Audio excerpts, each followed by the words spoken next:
Good morning, and welcome to today's hearing titled State Medicaid Program Integrity, Examining Fraud Risks and Oversight Deficiencies.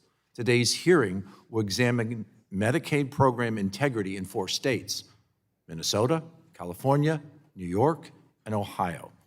For the first time in years, state Medicaid directors are testifying before Congress to share what they are doing to address rampant fraud in government healthcare programs. Let me be clear, fraud is not isolated to these 4 states. As we have discussed in 2 previous hearings before this subcommittee, Medicaid fraud is a real problem. It happens in every single state, red and blue, and has been harming patients and draining taxpayer resources for decades.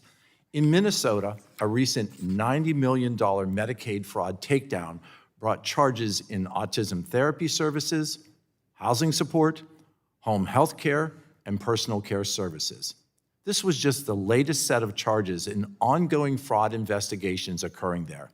In California, a man recently pleaded guilty to $270 million in fraudulent prescription drug claims to Medicaid. Earlier this year, charges were filed against 21 suspects for defrauding Medicaid hospice benefits of $267 million. In New York, $226 million in social adult daycare fraud has been charged in 2026 just so far this year. Millions of dollars have been implicated in non-emergency medical transportation fraud schemes in recent years. In Ohio, a $42 million Medicaid fraud takedown implicated 9 defendants in connection with therapeutic behavioral health services for children and young adults. Recently, there were also charges made in connection with hundreds of thousands of dollars in in-home service fraud. These fraud schemes harm patients. When services are billed but not rendered to vulnerable Medicaid recipients who are dependent each and every day on this support, the consequences can be severe. And unfortunately, sometimes those consequences can be fatal. Elderly and disabled patients in need of in-home care do not receive the help that they need to live the lives that they have with dignity.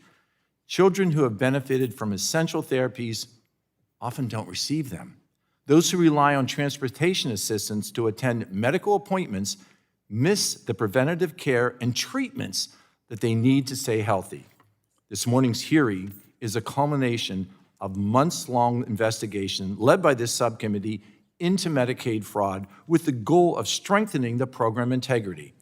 After 2 hearings, letters to 11 states requesting documents and information, and reviewing over 90,000 pages of documents and information produced to this committee, it is clear that some states are not doing enough to safeguard the Medicaid program, and gaps remain in program integrity requirements that are opening the door far too wide to fraud.